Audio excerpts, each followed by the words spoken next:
You all need to continue to find this kind of capital. We need energy, youth, brains. What pulled you into real estate in the first place? We were the first professional sports stadium to open in the United States and allow patrons in. We were allowed to have 4,700 people at the stadium. Where do you see the biggest untapped opportunities? Where's the potential in Louisville? We've got pretty good incentives in the sense of what we have to work with in Louisville. Welcome back to the How To Business Show. Today's guest is none other than Mr. Tim Mulloy. Tim is the president of Mulloy Companies, Mulloy Commercial Real Estate, and partner at Mulloy Borland. Tim also helped launch Soccer Holdings LLC, the parent company of Lou City and Racing Lou. In this episode, we talk about real estate development, how deals get done, how sports transform neighborhoods, and how to build a city that lasts. Let's get into it. So, Tim, we've been looking forward to this one. Thank you. Happy to be here. Thank you. Thank you for being here. So before we get into, stadiums, football, all that good stuff, what are you focused on right now? What's got your attention? The expansion of youth sports fields in Jefferson County takes about a third of my day. I've got some consulting clients that take about a third of my day, and then the development of two new smaller apartment projects takes about 100% of my day. But no, those are the three areas I'm focused on right now. Nice. So, and the apartment development here, those here? Those locally? are in Jefferson County. Yeah, nice. Just very cool. Typical of the type of product I've always built. So kind of in we used to call it blue collar neighborhoods. That term went out before you all were born, but workforce housing, housing for working people. So we're building some in Hikes Point, Buchel area, and then got a nice little infill spot out on Preston Highway we're excited about. So love to hear it. We'll talk a little bit more about those. So what pulled you into real estate in the first place? I didn't have a choice. My father my father was a very successful lawyer, and he not to sound like he was the Horatio Alger, but he was a guy who pulled himself up out of nothing and never knew his father. His mother worked at P. Lorillard Tobacco Company rolling cigarettes as a member of the Tobacco Workers Union. So my father went to law school after he got out of World War II, thanks to the government. But he used to always say to his boys, you can only make so much money when you bill by the hour. So from the time before I was born, he started buying little pieces of real estate with guys that he'd met in Louisville. And so by the time I was a young kid growing up in the 60s, and my brothers who were 5 and 7 years older, he had his own maintenance crew, and I didn't have much skills, but I could push a lawnmower. So honestly, I grew up around apartments literally my whole life. My mother would rent them. They'd call our house. She'd throw the lawnmower in the back of the car station wagon, and off we'd go to cut the grass. And then I'd just continue to do it every summer through up until probably I was a sophomore in college. I worked at apartment complexes, around construction crews, doing maintenance, painting, learned how to collect rent, learned how to lease apartments. So that I was thrust into it, and it's kind of always been in my blood. So you're a property manager and a high school student at the same time. Yeah, and it was a great gift because I went to Ballard High School, so I grew up out off the Brownsboro Road area, and and no offense to all of my good friends I grew up with, but if they could have found their way to Bardstown Road, that'd have been a miracle. But the beauty of growing up being raised by my father was I also grew up going to a church in downtown Louisville. It was nice as a kid to kind of know exactly how all the areas of this town. My father represented people in his own law practice all over the city, so he took us everywhere. His idea of a fun Saturday was going with him to help witness him signing a will for somebody or something like that. So, but on the real estate side, that's how I grew up in it. He was always in and around it. He liked apartments, he died liking apartments. He always liked apartments, and I still think they're the best asset class overall. Always have been in the 65 years I've been alive. They've gotten hurt less than anything I've seen. So always in demand. Always going to be a need for clean housing. Mm-hmm. So growing up in a family business, what's one thing you learned that you still apply today that stuck with you over all these years? I was blessed to have had great parents who drilled a lot of lessons into our head. Probably as a kid, I thought they were drilling it too much. But, the one I learned the most was, you can go up with people who are smarter, got more money, got other assets. But the one thing you can control is how hard you work. And no one can tell you ever how hard to work. And so, you can win a lot by outworking. Because my father, I always watched him particularly in the law business. He was a very bright man, but he was always better prepared than anybody in the courtroom, in a deposition, or anywhere. And when you take that extra time, and I've found in my own life, and small victories I've had, I always kind of sense when we're going to succeed, because you just know when you've really worked it. And I don't mean just wasting time, but it's just, you can always outwork your competition. That's the number one lesson I learned. So. Absolutely. It goes a long way. Was there an early project or deal that changed how you saw the business? I'd say a couple things. I was fortunate enough. So I got out of college in 82, 81. I graduated a little early, but 81, I would have been in 82. And I knew I was going to go to law school, but my brothers and I built a apartment complex, and I still see it. It's out in right out by the Ford plant out on Murphy Lane. Built a little 36-plex out there. So that was the first time that that I was part of. I was around my dad a lot and listened to him and his partners, because he would drag us to every meeting growing up. But this was one where we took it from start to finish. It's 36 units. It still looks great. We sold it a long time ago. So I learned how to put pieces together. I started to learn. I wouldn't say no one was using the term capital stack in those days, but I learned just the rudimentary elements of what has to work here and how to put together a budget and take it to. In those days, I think we borrowed money from a savings and loan, because they used to love to lend on small apartment complexes. And then I was fortunate enough, while I was in law school at the University of Kentucky, my brother Pat, my dad, and a group of folks put together a group to go bid on what was surplus government property. It now sits at the corner of 5th and Market Street, known as the First Trust Center. And it was it had been, when I was a boy, government offices. It was completely vacant, belonged to county government. And they bid on it, competed for it, and got the right to restore it. And that was a great education. I would come home every Saturday from Lexington, because they would have meetings trying to get the bid. Then once they won it, so that was, for me, as a young man, that ended up being about an $8.5 million project. Well, that's still real money, and it was real money in the late 80s. And that involved historic tax credits. So the federal government never been around that before. It involved dealing with government. The Metro government backed our loan with an IRB, an industrial revenue bond. So it had lots of pieces that kind of laid the groundwork for just elements that you can apply later on in life, to that deal or that deal. And it was a deal. It was an interesting deal. It was, my father would always try to build with his partners people's skills into it. A general contractor. He built stuff with a gentleman's deceased now, but a well-known general contractor in those days, a man he trusted, because that got him another expertise that he did pay for, but he didn't have to pay for. It was different, or a CPA in the deal or stuff like that. So it was. That was the first. Those two were really kind of stand out in my mind. So, what was the original? Your dad, you said he was a standout lawyer. What was the original investment thesis when he started buying real estate? Was it single family homes, small apartment buildings? No, it was never single family homes. I should say that he probably had a few, because I remember working on some over on Lynn Street by U of L when I was a kid. But he would build. I'll back up a second. Before I was born in '60, I know he and his mother, because my grandmother was a landlord herself. She had a bunch of little things in old Louisville. She lived at the corner of 4th and Hill in a house that she lived on one floor and rented out apartments and the rest of it.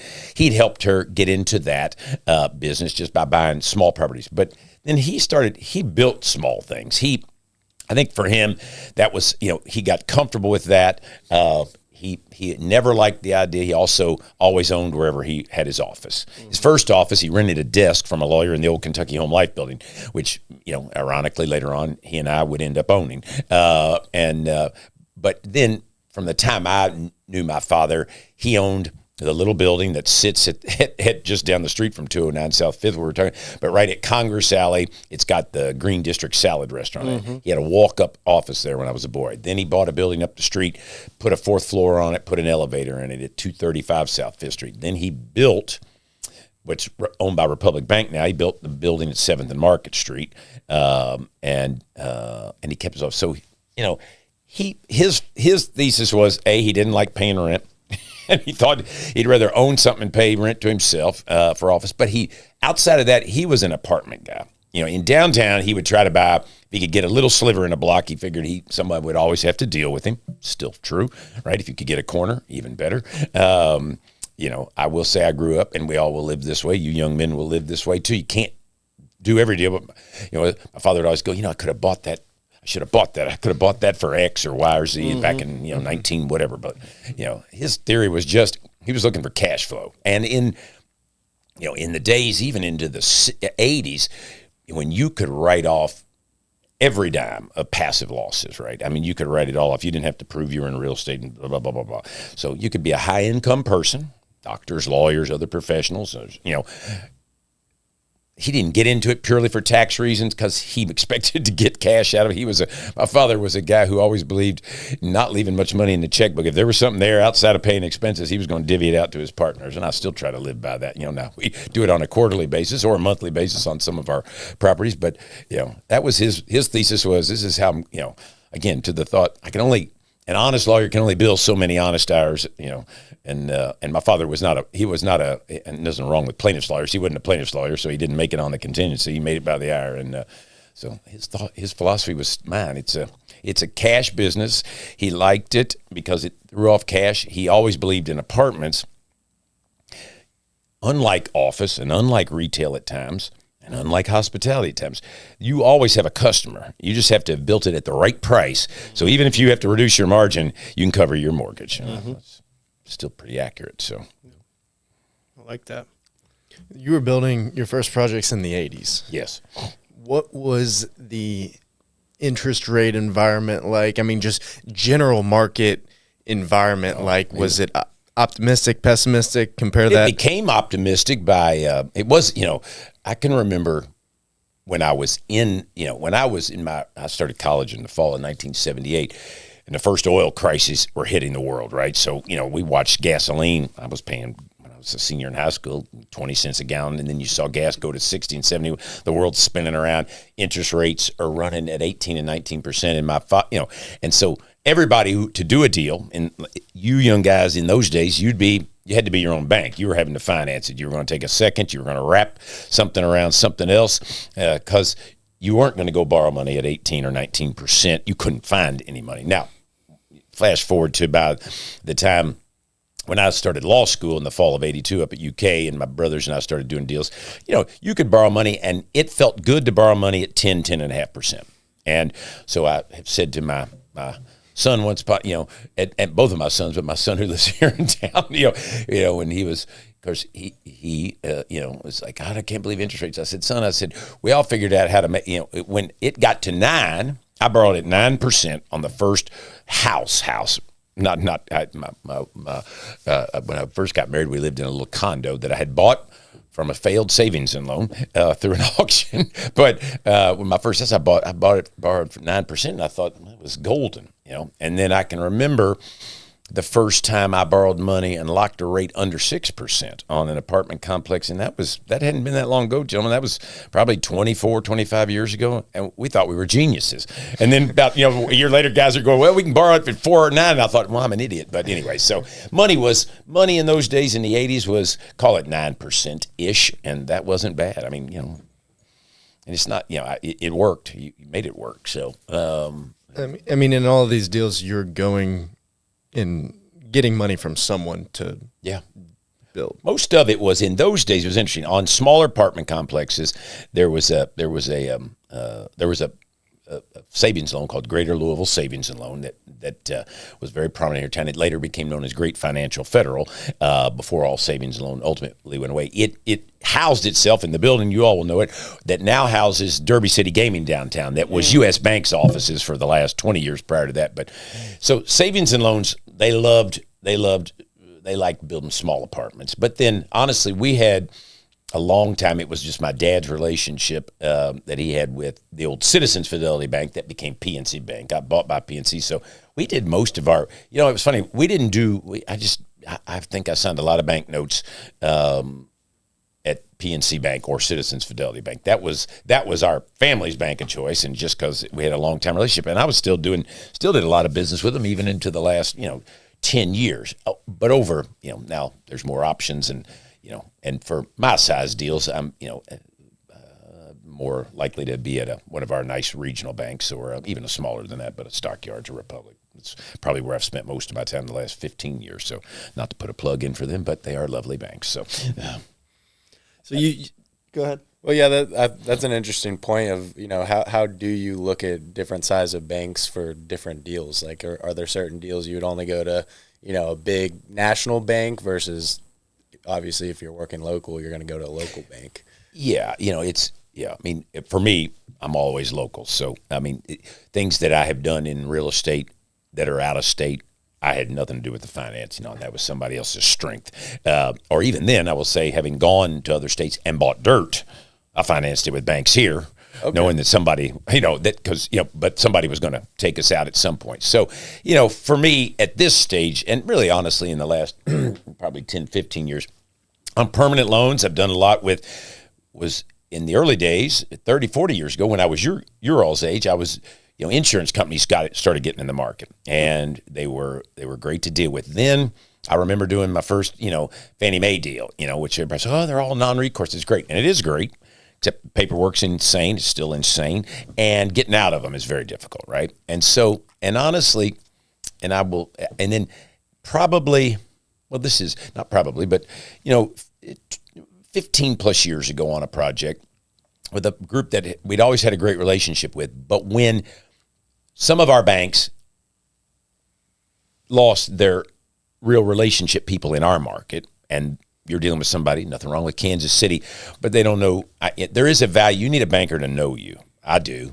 I don't have a net worth statement that, has 1,000 zeros after it, right? And I'm not a national player. I know exactly what I am. I am Tim Mulloy, a Louisville guy. That's where I like to make my living. That's where and people here know me well enough to help me do what I'm trying to do on deals that make sense.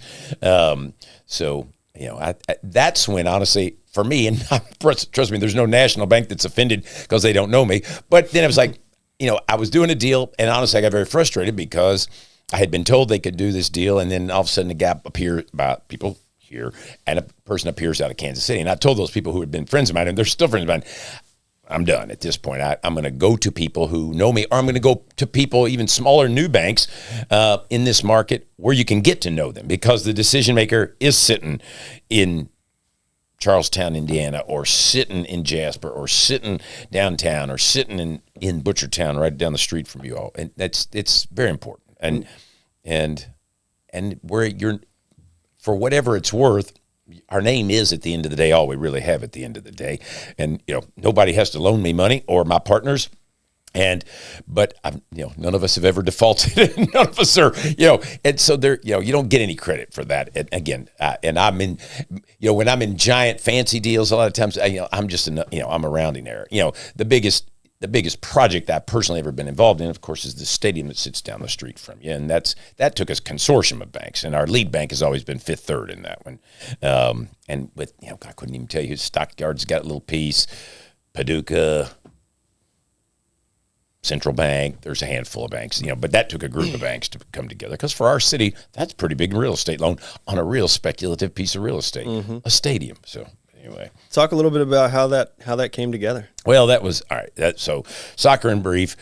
Wayne Estopen, all God rest his soul, who had been a friend of mine for 20-something years, architect based across the river, very successful guy, and we had met because he was representing a tenant who in a building of mine, and then we became friends, and on we went. And then soccer comes to town because of his ownership in a USL team in Orlando that could be bought, moved here because they were going up to the MLS. So we get in, we get the deal done. It was not easy to get a deal done at Slugger Field, but that worked out, and we were fortunate from day one to be pretty good and good enough to kind of keep it alive. But we had a dream to try and grow the project. And in 2016, we got the city to do a study looking for sites around town. They hired a national sports consulting firm and trying to think. And we were looking at stuff, honestly, but could you put all the Mercer trucking property together just on the west side of downtown? Mm-hmm. Could you, did the city have any free ground? Was LG&E had any ground? We were looking at all kinds of things. And it kept coming back, though, and it didn't take a rocket scientist to figure out that that site where we ended up, even though it has 1,000 real estate issues, power lines and floodplains to be exact. Oh, by the way, a railroad line too. Yeah. So not exactly your perfect site, but a great location, visibility, and what is near where I'm sitting here today with you guys, a great part of town, on really the edge of the new downtown Louisville as it's grown east. The biggest site was for sale by Steve Galt. He had it listed. It was a plant. They'd built lifts. And so John Hollenbach, who is an owner of the team and a lifetime friend and an important part of Louisville's real estate community, to say the least, he and I get on the phone with Steve, who we'd known, and start talking about what they might take, and we ended up getting an option on that. And because it was sitting there and got an option on it. And, we ended up putting together the main parcels were, that was not an active business. It was just for sale. They'd moved the plant out to the southern part of county or Bullitt County somewhere. You had the scrap yard that was active. It was a family-owned scrapyard that had been there forever. They had about 13 acres, and that was an active business. And then you had the most expensive business, because it had a real cash flow, if you'll recall, and it had been built probably in the 80s there by a guy out of Malcolm Brown out of Williamsburg originally. There was a mini storage facility there, very successful one had been there, and it was only sitting on like 3 acres. And then there was the old tank site. There was these old, Sinclair oil tanks sitting over there on the other side. That's kind of our westernmost part. So we get the first option. I try to find an email or a website for the scrap metal people. They don't have one, but I did find the property address. So it had been a long time since I'd written a real letter, typed out a letter and put it in the mail. And I mailed it out to this gentleman, and I can't remember the name of that family. I apologize. They were lovely people. There was a family-owned business. And this is the value of having done a lot of other things to make a living. So I never forget, the guy called me because I asked him to call me, and he recognized my name because a company called Mulloy Properties, which still bears my name, but I do not own, which was a property management firm, ran his neighborhood, his homeowner association. He said, well, I recognize the name. And I thought, well, that's a good person. I'll just give him a call. And sometimes you just catch people at the right time. They were ready to sell. So we put an option on that. And then John Neese, who is our chairman and majority owner of the soccer business, it wasn't then, but he is now. He had a connection through the company that now owned the mini warehouse thing. It was based out of Salt Lake City. It's the second largest ever created in the United States, and started by a group of Mormons. And John will always tell you some of his best business partners were some Mormons he did some apartment deals with, and a mini storage thing with. Well, he knew these guys, so it's just kind of like, well, all right, here it comes. And then the other thing had always been, Dan Dunleavy had always had for sale for the family that's still got a lot of property around here, was the thing. So we get options on all that. And while we've gotten those, we have been we're in weekly regular meetings with the city of Louisville trying to put that thing together. And ultimately in 2017, we knew we kind of had enough of a deal. We knew what we needed to get from the city. And then I began speaking with the legislative side of it, and ultimately led to, we did all kinds of other studies, et cetera, but it led to a vote in November of one of the longest Metro Council meetings on record. And it wasn't because of us, it was because of another dear friend of ours, real estate project that we won't bring up here today, but we'll just say the name LDG. And but it just got resolved. Huh? It just got part of it got resolved. The Prospect hasn't yet, but good for them. But so we get approved. We get our deal done in the very end of November, I think, of 2017. I think it was late November, early December. And honestly, we were teed up and ready to go, and we started construction. We started demo in January. It was a snowy Saturday in 2018. And we're ready to open on March 10th or 12th. Or our first home game was going to be like March 18th, 2020. and well, you know what happened to that. So anyway, we didn't get open until that summer. But we were the first stadium and professional sports stadium to open in the United States and allow patrons in. We were allowed to have 4,700 people in that stadium. And it actually gave, for the 4,700 of us who went those games, a lot of relief. It was something to do in a very odd time in our history. So that's a long story, but that's how it happened. It just was, we knew we wanted a stadium because we thought there was real value to that. And, we had a dream and do have a dream. We have a dream we're working on every day, and one that's about to come to fruition in the next couple of years, that we will play in a Tier 1 soccer league in the United States, and then we'll just let everybody else deal with us. So, so that's, you all are too young to remember when there was two different football leagues in America, and then they merged, and when there were two basketball leagues, and then they merged. So this trick's been done before. So, I'm not guaranteeing it'll happen, but that is our vision. So, keep pushing forward. Sorry. No, keep pushing forward. Keep riding the wave. Go ahead. How'd you guys settle on soccer? Because it wasn't a hugely popular sport in the U.S. 20, 30 years ago. No, but Louisville has always been. So Wayne has one son, got Andrew, who's the same age as my oldest son. They'd be 34, 35. And they kind of grew up together playing soccer and went all the way through grade school and high school together. And I was around enough club soccer because I had 3 kids play it, and I thought, this is a pretty good soccer town. And then in 08 or 09, Tom Jurich, world's greatest athletic director, no matter what university you like to cheer for around here, but he thought, okay, I'm going to go get a good soccer coach. One thing he knew how to do is he didn't know any more about soccer too, and he'd tell you that. And neither did Mark Lynn, whose name he and his wife are on that stadium out there, and ours. But, he understood it's part of growing these other sports to help a student body that keep growing and growing and growing. He gets a coach who's really good. All of a sudden, we're competing for, we're in the NCAA tournament. We'd never made that much, and now we're playing for national championships. And they were putting 5,000 and 6,000 people out there for college soccer. And I thought, okay, this is real. Wayne and I then, with Tom, Wayne designed that stadium, the Mark and Cindy Lynn Soccer Stadium, and then we served on the group that helped raise the money for that, and ultimately got, Mark Lynn, who was an enormous U of L supporter and had never been to a soccer game, but wanted to help U of L and help get that thing over the thing. And so, it also was affordable, to be honest with you. I mean, then or now, it's not so much affordable as it was, but, we got in, we paid $500,000 for that. To buy a franchise in the USL today is $25 million. Damn. It's amazing. Buy low. Yeah. That theory still works too, apparently. I mean, although, owning a professional sports team, I don't care what level you're at, and but they're not. There's again, I take the NFL, they might be different, but they're very expensive. But these are balance sheet assets, right? These are not built for. They don't throw off cash. They're made to continue to grow, and there's always there's a supply and demand limit on them. I mean, even though we get more and more sports. We've seen in our women's league the explosion of it, and now there's a new Tier 1 women's league that's owned by the USL. That started. This will be its second full year. Lexington has a team in that. Lexington has a men's team in our men's league. They're now in our league this year. They just play in the other division, but they have a women's team that plays in. They call it USL Championship or something, whatever it's called, or Super League, but it is a Tier 1 women's league. Now it's brand new, so it's not at the level of the one we're in, but. Give it time. It's about time and money. You can make it if you want to. It's amazing how many people want to be in sports. Right? Oh yeah, I was driving on River Road this morning, going past on parking lot full of cars, driving through this dense fog, and then boom, you just see all these kids ready to play some soccer. It's pretty cool.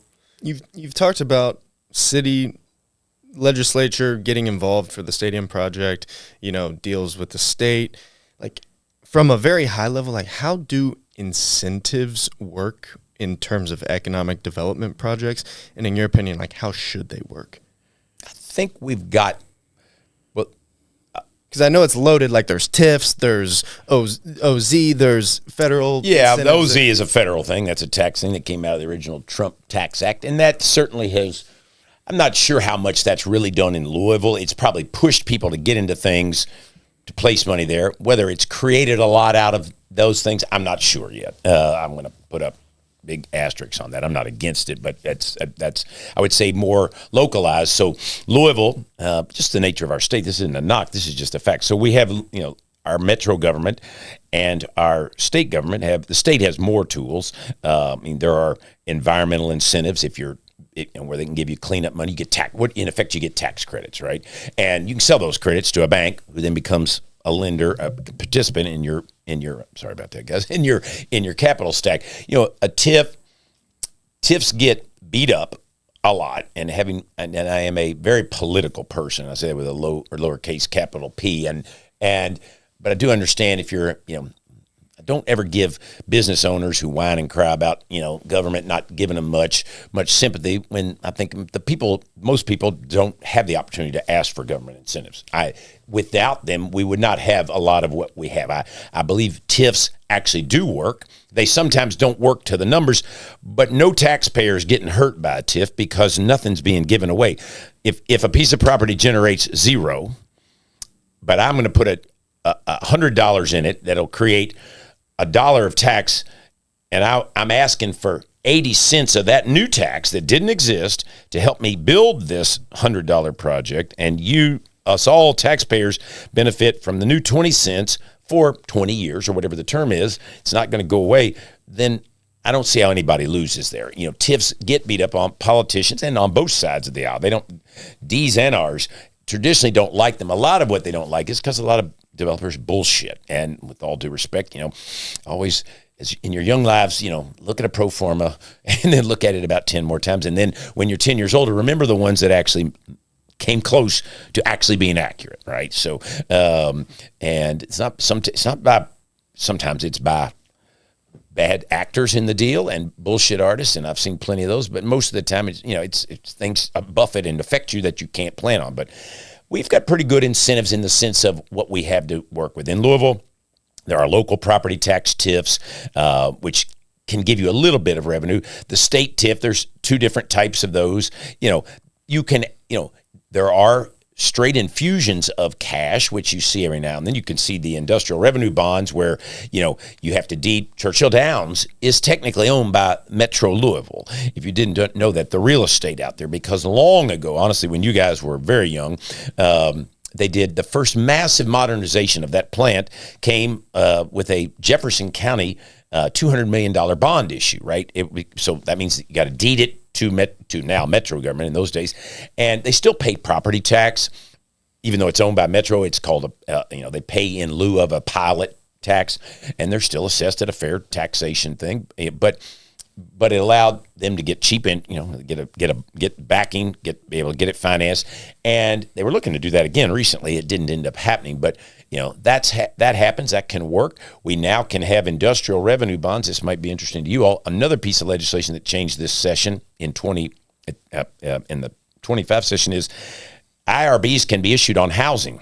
It's never been allowed before. It was always had to be a factory or a building, or it can now be on new housing or renovations. Don't ask me about the details because I'm sure they're all being worked out. But that's because Frankfurt is trying to find ways to help every state, every community has a housing issue, to incentivize housing. They also took a little small item that for certain types of housing, they could skip the zoning process. Like if it was, I don't know, maybe it had to be a senior housing, or if it was built on a church property or something. Dwelling units, maybe? No, it's bigger than that. It had a little initiative, but anyway, that's, our incentives, cash is, that's not the one you likely ever really see, but you can get the city, in our case, to bond. So we'll go back to soccer. The city, we get those options for, we'll call it, let's say there were about $24.5 million worth of real estate to buy. The city does a $30 million bond issue. They buy the ground under a master development agreement where we have the right to, as we start using it, lease it and or buy it straight out in fee. And they put up $30 million. The other $5 plus was for infrastructure. We finance the stadium out of good old cash and debt, right? It's equity and debt. And we have a lease that we pay the city on a set terms, but there's also a set in about, let's say 15 years from now, there's a set amount we have to pay the city back. The taxpayers get X dollars back off that it was $29.5 million they bonded. So we got 20 years from the day we started using a piece of it, which started in 21 or 20 with the stadium, something like that. So, the incentives are, we honestly, again, I can't tell you every state that's got it. Some have different tweaks. We have about the same pool.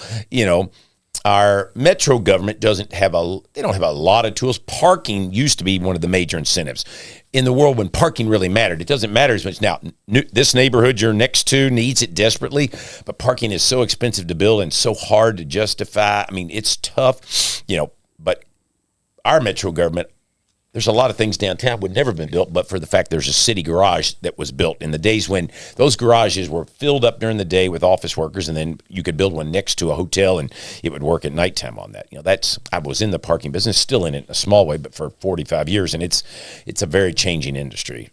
I mean, technology, Uber, lifestyle, it's just very different. So I mean, as you see it, what exists today for the city and the state in the form of TIFs is working, is good? I think it works. I think it's good. I think it has a bad rap. I think politicians of all stripes don't want to understand it because it's easy to beat up developers. Everybody thinks, they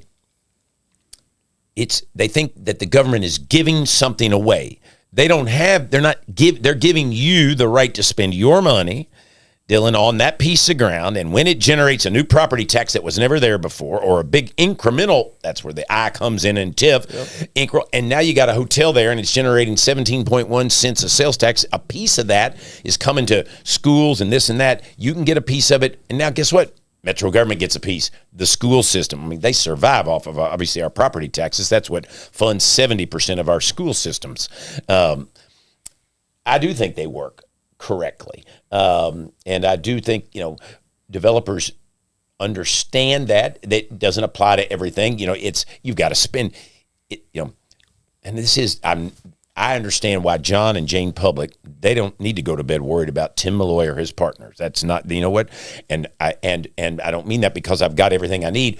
That's not what they should do. And I get that. So it's our job to make sure that we educate politicians who are elected by our fellow neighbors to understand, there's a real value to this. We ended up with a huge vote on the soccer stadium. I think our final votes, there were two things that voted on, and I think I had two people who voted no on both of them, and everybody else, and there's 26 members. So that looks like a landslide. But I wanted all of them because I wanted a big number because I wanted to then go to Frankfurt and get a TIF, which we've got a TIF, and we operate on a TIF on the stadium right now. And it's got probably another 15 years on it. And it's a helpful little piece of our, in our annual operating budget. It's not a huge piece, but it's a helpful piece. But we don't get that helpful piece of which the citizens are also getting a tax unless we put $85 million into a soccer stadium. And that's probably just the icing. That's probably just the tip of the iceberg. So, I think we've got what we need.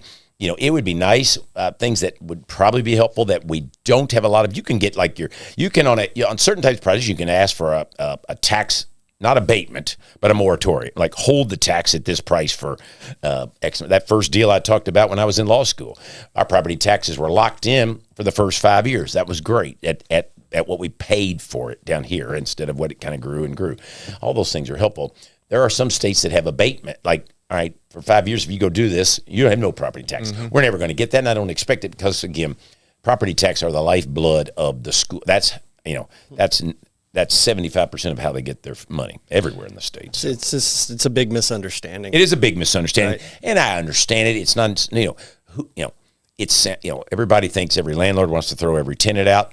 Worst thing you ever want to do is have to evict a tenant. That's the biggest loss of money ever. Plus, we're not horrible people. I wouldn't ever let a tenant, never have let somebody live in a place I wouldn't happily live in. And I don't treat people that way. I treat them the way I'd hope to be treated. And it's the same way. It's just, I went through those debates in the middle of COVID with a lot of, in the court system. I wasn't trying to be able to throw people out because there were plenty of programs that nobody got thrown out. They shouldn't have anybody gotten thrown out because there was so much government money helping tenants. But it was also the myth of these immediate, the courts are full of everybody throwing. No landlord ever wants to throw out. If you got an apartment complex, that's the last thing you want to do. That's, you will never have collected enough to get back what it takes you to turn the apartment. So, Anyway, that's me preaching. Sorry, fellas. No, it's okay. Yeah. No, it's true. All goes. Definitely a big need for education on the development side because it's very much so. It's like propaganda. You can't ever spend enough time, and I would say it to you all in a young life, to be political. I don't care what your political beliefs are, but in being around and being at things, I've always said to politicians, and I've known a lot of them in my life, particularly locals, who will say, "Gosh, Tim, why can't we get that in our part of town?" And I've said, "Well, some of it is just the structure that big national box tenants. They've got a formula. They're going here, there, or nowhere, and and our market doesn't get them all anywhere in our market." But I would say to them, You need to go talk to the home builders, to the BIA now. You should talk to business people and understand what actually drives business. It's not greed. You must make a profit at some point. Otherwise, you're a nonprofit. And even we have some very profitable nonprofits, but we won't talk about those. but there's nothing wrong with that. And I'd say the same thing to the flip side. It isn't just about, my God, every politician should think the way I think, but you got to go pick up the phone and go meet them and talk to them before you ever get yourself down too far down a road on a project. So you understand, not because if they say no, you're going to say no. But so if they say no, you can figure out, how do I answer that question for them then? Or how do I get them to do, life is about negotiating. I learned from a really fine lawyer, my father, that, he'd always say, worst thing you ever want to do is take a case to court, because you won't put it in the hands of the jury, not because he didn't trust people, but it's a coin toss. And he said, or put it in the hands of a judge. He said, when you walk out of a room and you've gotten it settled and both parties are a little bit pissed off, pardon my French, then you've done a good job, all right? Because that's kind of how life ought to work, right? A little give and take here. So, but I'd say, the education part, there can't ever be enough of it, but don't get frustrated that they don't. They don't wake up thinking they didn't get elected to go help a guy get a TIF. All right, that's not what they got elected to do. It's our job to say this is a job creator. It is the business you all are in. I was always very proud to be a small player in an apartment industry, active in the apartment board, because we provide a real service. It employs a lot of people. It pays good wages. And it provides one of the fundamental needs you have to have in life, a home, some food, and health care. And that's not a political statement. That's just a statement. I mean, it's a fact. And it doesn't get much credit for that. It just doesn't. People get more excited. I'm all for a big factory coming, but, and I know people don't like apartments, but guess what? That's also where most people, people live there. It's so different now than when I was your all's age. And they really were. Apartments were for working people on their way to get a house. I'm not sure that's going to be the case anymore. There's nothing wrong with that. A lot of people want to retire and go to a nice apartment or I built a property management company in the early 90s out of the patio home wave, right? When you all were boys and everybody, people 55 and over were like, okay, that looks good. It's a house, but I don't have to cut the grass, and the roof's not mine, and all that stuff. So, speaking of, where do you see the biggest untapped opportunities? Where's the potential in Louisville from a real estate development standpoint? Well, I'm going to be, I think in an area that I know nothing about, so I'm going to say this, but I have friends who've done well in this world, but continued growth in light industrial and logistics space because of our central location, UPS. We do have, we do have this one large data center project that is under construction and will happen. That's an area. We do have natural resources. That is why Indiana, this part of the world, has gotten on the radar of the data center world, right? There was some power left in the power grid. There's a lot of water, and ground is cheap, relatively cheap. Now, to something that I'm more involved in, I still think in housing, and tourism. And tourism means, it could mean bigger things, but it can also just mean the continued growth of we need more hotel rooms in this town. We need 5,000 more hotel rooms to go compete for a world of conventions we can't compete for anymore. And that along with, and I mentioned early on, the growth of sports fields for youth, not just for soccer. But we always got rectangular fields that can be soccer, football, flag football. You saw the NFL is going to create a flag football league next year for women. That's going to be a new sport. Rugby, field hockey, lacrosse. Diamond fields, which we have a handful in town. And what we have is volleyball and basketball, because you can put those in giant buildings, and those are great drivers of things. We've got large projects on the drawing boards that need room users, and youth sports is one. I've always thought, I think I'm excited about what's happening in Louisville right now with Trevor Paul, who was hired to come run this new entity, LEDA, which seems to have a nice laser focused on continuing to try and win real opportunities for big job creators for our market, but also other things that might be related to more bringing out of town people. And nothing makes me happier than going this time of year, particularly Thursday, Friday, Saturday, Sunday, from here to where you guys are working to all through downtown. It's packed. people don't understand who live here and and I understand don't have a reason to come downtown. They work out in the suburbs. They don't work from home. Downtown is a big tourist thing. People here might think, oh, gosh, oh, it's whatever, and nothing happens down there. Tell that to the people I see when I'm going home yesterday who are unloading their luggage and going in for the weekend of whatever, their friend's wedding, this, that, a concert, et cetera. I'm big on growing things we're pretty good at. We're blessed that Danny Wimmer ever came here. We're blessed that Danny Wimmer just did a new 10-year deal, and the folks out at the fairgrounds that work with him.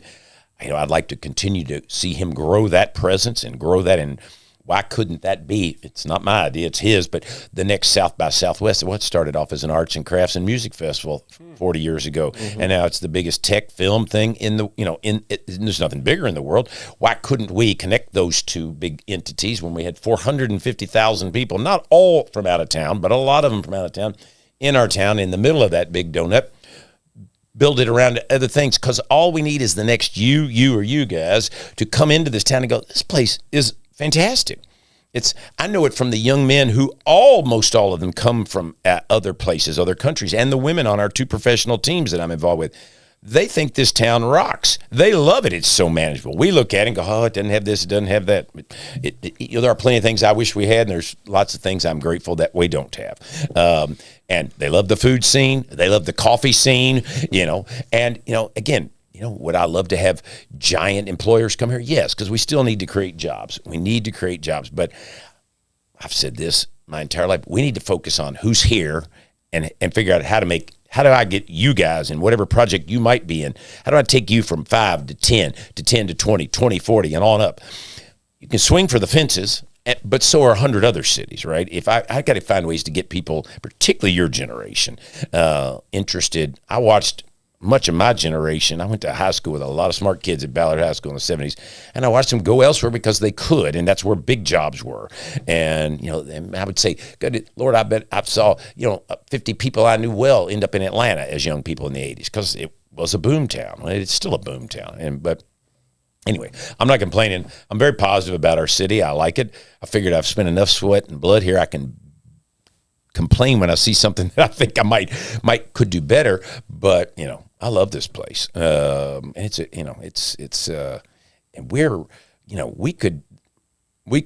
we're sitting here in the next year and a half, we could have some, I think there's a lot on the drawing board with really serious people who can make these things happen. And if we got one of them, you fellas would be going, hell yeah, I'm really thrilled I stayed here. So, and I'll be glad I did stay here. So I wasn't never going anywhere. I'm not that smart. I always just stayed right here. So that sounds like Dylan.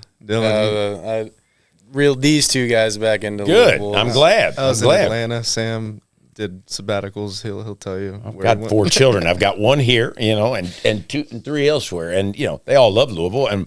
But for my daughters, it was they kind of went to each coast and stayed, and I get why they like it, and that's lovely. But no, it's you all need to continue to find the real capital that we know as in cash, but we need this kind of capital. We need energy, youth, brains, people who are also willing to take a risk. It can be a calculated risk, but you asked me earlier, the thing I say more to anybody, my kids forever, and everybody who's ever worked with me, my father drilled into my brothers in my head was, never did a damn thing. Well, it's true. They never did. And so we'd say, if we were boys, we'd be like, Dad, I can't do that. And he'd be like, you might get popped in the head. But, it's true. It's, again, you can't do everything because that's not feasible. But, you for sure will fail 100% of the time if all we did was just sit here and talk to each other. You got to get up and be willing to put your name on a piece of paper and go take a little risk in life. So that's the only thing that drives the ball forward. My dad's version of that is you're an American, not an American. That's perfect. It's absolutely right. My father did not like the word can't at all. Oh, no. Not like that. So to the point you just made, I don't want to focus on the negatives and say, is there a shortage or a lack of young entrepreneurs, builders, innovators? How would, a couple of young bucks bridge that gap between the capital, the resources? How do we get taken seriously, right? to start driving some of these I think innovative that's ideas? a great question. I will tell you that I believe just by watching, and I've had the privilege of meeting people who are my peers now, guys I didn't know but have gotten to know in the last 20 years, whose doors are open. Whose doors are open to good ideas, and to being, I don't mean big brother mentors, but I mean, there are more people, I think, than you think out there who are ready to help empower, who actually enjoy helping others succeed. It sounds like something you learn in Sunday school. Well, that'd be good if you did learn it in Sunday school, but it's just a good life lesson. You really do well for yourself by doing well for others. And I honestly think, Sam, I think you would, in an offline conversation, I think I could, there are people who, whether they have capital or have some capital or have enormous capital, who are open to, who actually really want to help grow this area and are looking to help, we've never had a ton of, this is not, there have been people who've successfully put together venture firms here, but forget that model for a second. That's not one I've ever been a part of. Nothing wrong with that. But mine have always been more about raising money from people who I knew. They trusted me. I trusted them. And as we grew, we're like, well, that deal worked. Let's do another one, and let's do another one. And then on a larger scale, I mean, even soccer is a great example of that. I mean, there's a whole lot of people where there's less owners now by a long shot than there once were, but because people have been bought out, et cetera, over time, that wanted out, because it is a capital-intensive business. But inside of even that regime, that's that's what that became, and it spun off into a women's business. We're not in the football business. We're a landlord of them. The academy sports business, what you drove by this morning, that's a big business, one we're looking to continue to grow. We're in Oldham County now. At their request, that's now Louisville City and Racing Academy. We're in E-Town. That's same thing down there. We're looking at Shelby County continuing to grow. I think you would find there are people there. There aren't 100, and not all of them they're not just big, they're not family offices or all those fancy terms we hear. Those are all wonderful. There are some of those around here, but it's really just people who would say, if you said, I've got X, Y, and Z here, I got 20 acres and I think we can do A, B, and C, I can do these out parcels and I can do this, or, I can do housing, I can do whatever it is your project works. I think you can find a pretty good audience here. Mm-hmm. And I think the other key is, and I think about this a lot because I have a son here who's very successful in the industry he's in. I think he'd like to do some of what you all are trying to do. He's a very bright guy, and I'm, and I think it's hard. I think there's a lot of talent, not just in your age, but in a little older, who are sitting in, I'll say, corporate jobs. There's nothing wrong with that. That's great. Many days in my last 40 years, I wish I'd had a corporate job and I knew where the paycheck was coming from, because I've always started each year going, here we go. We'll figure it out. But, it's how to get some of that talent out into the world to take a little risk too. That talent and that capital, that mental capital. But I think I think there's people out there who are in their, let's just say, more my age group, who would probably say, are interested. Don't take offense if they don't. Not everybody wants to do real estate, but there's a lot of people out there, and there's a lot of talented people that I have met, and I say that all the time. I think there's more out there than you think there is. It's and because they're not out soliciting it, but they're there to be, maybe be an equity partner. So it looks like it makes sense for them. So you said earlier, you just got to pick up the phone. You have to work it. You have to be places. I was so glad to actually make your two guys' acquaintance, and a privilege to meet you today. I had seen you around. I said this to somebody else today. I said, he was a guy I felt like I should know this young man. I see him at things. I'd even seen you at a soccer game, and I thought, okay, who the hell is he? And then you and I you introduced yourself a few weeks ago, and it's, I knew the name of this company. I'd seen your all's signs and a long time, and I knew you had a nice presence here. But we need people like you doing things that continue to drive people to Louisville. People in Louisville understanding it's okay to take a risk here. You can't put your whole net worth on the line or your life on the line, but without it, it does take that. We're not superheroes. Anybody that sounds, it just, I try to move the ball a little bit that way. There's players who can make it move a lot bigger. And it's fun to watch. So. I write 42 dive instead of the Hail Mary. Yeah, I mean, blocking Play by and tackling play. still gets it 5 done yards every at a day. time. 5 yards at a time. I mean, yeah, football, without an offensive line, it doesn't work, right? And in baseball, as we watched last night, I have a daughter and son-in-law who live in Seattle, so I was up till 1:30 watching the Mariners finally win in the 15th inning because I am a adjunct Mariners fan because they were at the game, and I was like, I got home from soccer, and I was like, I'm going to watch this, and of course it went on to the end of time, but I think baseball is still pitching first, middle, and last, particularly in the playoffs, and it is basics. So it's and. I've been very fortunate to have partners in a lot of deals, and particularly one gentleman who comes to mind who's just, he's just a, if we always look at things not in the worst case scenario. And when I say conservative to people, sometimes they don't remember. In the most conservative means, right? Let's figure we can only get rents here, and interest rates are here, and construction costs are here. Can this work, right? Because I've never had the luxury of ever thinking I could have a deal of any size that went bust and I'd survive that. My deals have to work. I've always told my partners, this actually has to work. I don't have, I can't, this isn't going to fail. I can't let it fail because A, I've got my friends involved in it, and B, I've got my money involved in it. So it's what are those tricks you pull out of your sleeve to make sure it doesn't fail? Hard ass work. Because no matter what, it seems just like always, and finding the problem early on.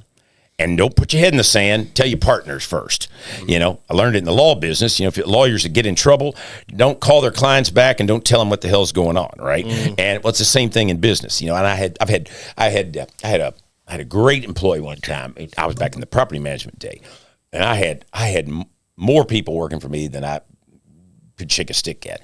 And I felt like many days I was working just to make payroll every 2 weeks, right? And I was like, how come there ain't a whole lot left for Tim and his children and trying to pay for the groceries?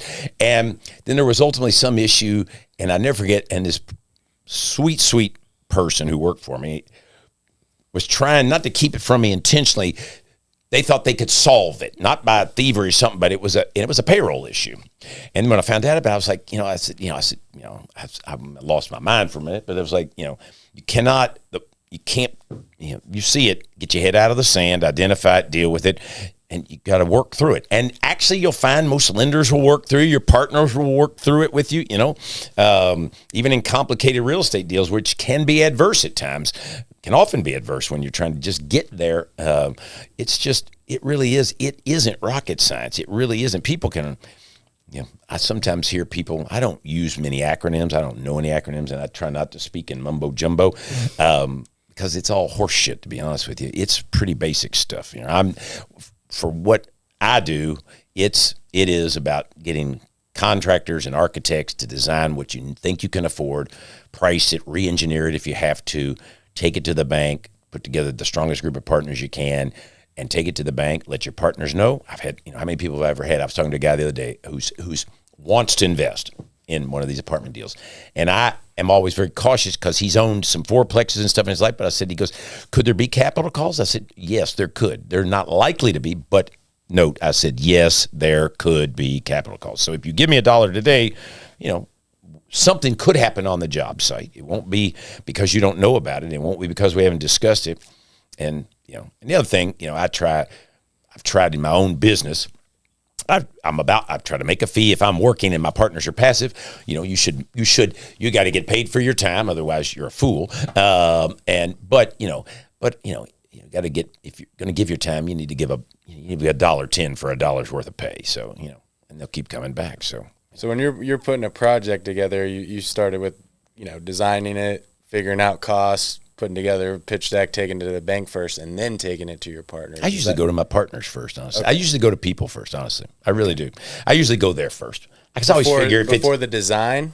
No, not before the design. I mean, if I know, all right, we're going to do this, and I've got a ballpark. No, I'll do that much. I'll put that money out. That's my money, right? And I'll get it back because those are my engineers. That's my architect. If I had to go to planning and zoning, that's my Cliff Ashburner. I've hired another plug for the world's greatest. He's one of the 2 or 3 best zoning lawyers I've ever met in my life. But and then I won't eat it. I won't get it back, but I might eat it if I don't get a deal.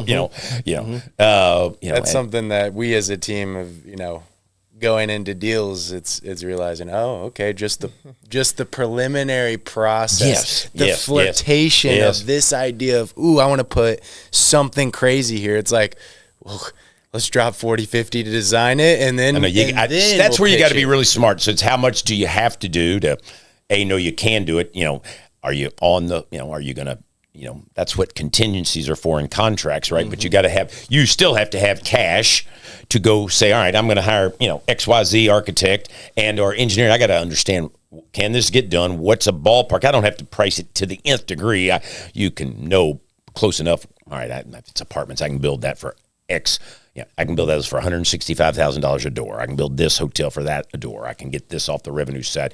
But yeah, you have to. It's amazing to watch. The amount of money, and that's why there's an enormous amount of risk there in the upfront, and some of it you all will find. The older you get, you'll know so much of it and just intuitively from the 10 other deals you've ever done. You go, okay, I get that. I don't have to pay for that. But to get something put together to take to people and say, yes, here's our site plan. Here's the renderings. I can get 94 units here. Here's pro formas. Knowing banks might take my word, but I'm still going to go pay for somebody to do a market study. Well, that's $5,000 to say, if I'm building 100 units in this neighborhood, you go look and see who I'm going to compete with in 2 years and tell me what you think I can get for my apartments. And because, you can do the same thing on CoStar and it's almost the same, but I'm also got a vested interest. So higher, that's a $5,000 higher right there. So before you know it, you got real cash in it, and so I don't go to the banks first because because you generally will know you can banks, if you got a good deal, a bank's going to finance that deal. And it got partners that have got expertise, resumes of some experience in what you're offering to do, and net worths that make them comfortable based on the size of what they're going to do here. But they still, banks don't loan on net worths. They still loan on the end of the day on the deal. I used to have partners in non-real estate things like, well, I don't understand. Why that guy is so rich. Why wouldn't they? I said, because the bank's last thing they ever want to do is take a piece of property back. It gives somebody some protection. I get it. If it's a $1 jillion deal, you got to have somebody putting $50 million in a bank, keeping it there, and signing a guarantee every year. But the last thing anyone ever wants, same way I said about landlords, no bank wants property in their Rio department because they're dead loss. Yeah. We just visited a property recently, the three of us, in which somebody made a really bad loan. I was reading yesterday, just in preparation, Mulloy Properties, the property management division, was like the largest Kentucky property manager. Yeah. You said a minute ago you don't own that business anymore? No, I sold that to two fine people. Lisa Thieneman and Beth Holt owned that company. Really? And when was that? I sold that business to them probably a decade ago. Okay. And they worked for me. Lisa Thieneman, her father was one of the Thieneman brothers at that level, all who became very successful home builders, wonderful people. Lisa came to work with me, I think, in 95. And that was the first year I got I was trying to figure out how to, put money in and get some fees. And all of a sudden there was these patio home things. I thought, well, I can go do that. I've managed apartments. I can go do that. And I've managed office buildings. We got our first client in 95 and then kind of grew it. Beth Holt, Lisa and Beth are probably 8 or 9 years younger than I am now, in their mid-50s. They worked for me, and we always had a deal. It was interesting. I always told them, if either of you ever decide you don't want to do this anymore, it's a pretty intensive type of work, and the profit, you have to figure out how to grow that business and scale it, because the margins are real thin. It's real thin because there's a real low ceiling on what you can charge for that. But there is a need for it. So I said, if you decide you cannot do this anymore, you got to give me 6 months heads up, because I'm selling what we can, because I will not do this without you. They were first-rate people, very smart. It was a fun business to build. It was a nighttime business. We were always out at condo meetings. And then we grew from 1 to about 30 and I don't even know who does it anymore in this market. I know they're still the queens of the business. And we built a really nice little business. And then I had a big firm out of Orlando, Florida, that was buying up firms, Nashville, Indy above us, Cincy, Charlotte, you name it. They were growing. They grew by acquisition, and they had to have 100 clients. You had to have 100 clients. I had 30-ish. And so they were going to try and roll us up in 2 other firms in town. And I was interested in it at the time. And we went to their headquarters in Orlando. And they're lovely people. And on the flight back home, though, Lisa Thieneman and I, who was kind of my right hand in those days, she's looking at me, she goes, Tim, I don't want to work for anybody else. And literally on that flight, we came back and I said, okay, we won't sell then. Let's go buy our 2 biggest competitors. So we rolled them up. And that was interesting. Lovely people who I knew as competitors, became very dear friends with, and grew them, and that kind of got us on the map. We lost some in that transition, as you would naturally, but we grew it, and then years later, honestly, I was moving more into development. The soccer thing was at least a third of my daily life. And honestly, the other business I mentioned to you guys when I was out earlier, I've always been, we'll just say I do consulting work for people who have communication issues from time to time. That had really grown. And so they wanted to buy it. It was what they were going to do for their livelihoods. I acted as the bank. They went and looked at bank loans, and I said, well, let's make this easy. I trust you. You trust me. Here's my price. And at my price, I'll finance it, right? So, and they agreed to it, and they had 5-year terms, and I think they paid me out in 4 years, and on they went. And they're still dear friends of mine. Best son is a very fine soccer player. He plays for an academy team of ours. He's also starts for Ballard High School, and I'll be watching them play soccer this Tuesday night in the regional tournament. And so they've stayed dear friends, and it's funny how many people I still bump into, like, oh, I live in one of your neighborhoods, and I just go right along with it. Absolutely. And they'll be like, do you know, hey, Tim, do you know who my manager is? I've got a question. And I always tell them, I'll find out, and then I do, because that's, somebody said to me not long ago who was newer to Louisville, said, you mean they kept your name? I said, well, yeah, it's not that bad a name. I said, so anyway, they're lovely people, and they built a heck of a business in a niche that, out there. They don't do commercial. They never wanted to do commercial. They didn't like commercial. They like dealing with, and you got to have a special personality to deal with people in their homes and as homeowner associations, any of you who ever live in one or might live in one. So, but yeah, that's a different animal. That's a different creature. Trust me, I will say this, although I'm sure that we've had good competitors in it, and I don't know who's in it now, but, it's not, it isn't fancy and it isn't flashy or showy, but it pays the bills, Yeah. I made a really good living out of doing it, so I was like, no one else wants to do it, I'll be raising my hand. I'll take it, so, yeah. How many speed bumps will be adding this year? 2. Objection. That's right. Somebody's dog's barking too loud. It's a lot of stuff. That was actually a place where me being a lawyer and having actually practiced law for a while was actually very helpful. And I always tell people, I am not your lawyer, but I've actually written and drafted condo documents on deals before I ever got into property management. And I said, and I have a decent sense of how this is all supposed to work, and it was a nice little marketing shtick I used to have when I'd go, because trust me, there was no one else, for better or worse, in the industry who had been a practicing lawyer. So I wasn't their lawyer. I always made that crystal clear. But I think they always thought, oh, he might know something. Well, maybe I did, maybe I didn't. But if they hired me, it worked. So blitz round. Yeah, blitz round. Let's do it. You guys kick them off. I got a new question I want to add. You got the new blitz round questions. A little switch up. Well, we'll do the original. What's one book or movie, if you're not a book reader, that's had a massive impact on your life?